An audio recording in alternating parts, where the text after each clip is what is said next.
You need to hear this if you're a programmer. The story of C++ is a wild ride you don't want to miss. Let's dive into it.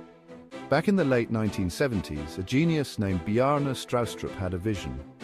He wanted a language that combined the power of C with the flexibility of object-oriented programming.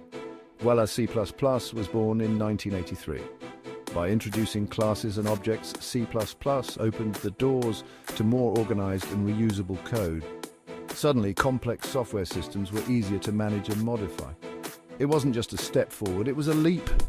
C++ became the backbone of major projects, from operating systems to game engines.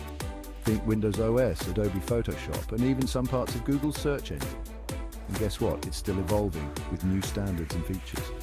So next time you write a good statement, remember, you're part of a legacy that changed programming forever. Keep coding, keep evolving, so let's see.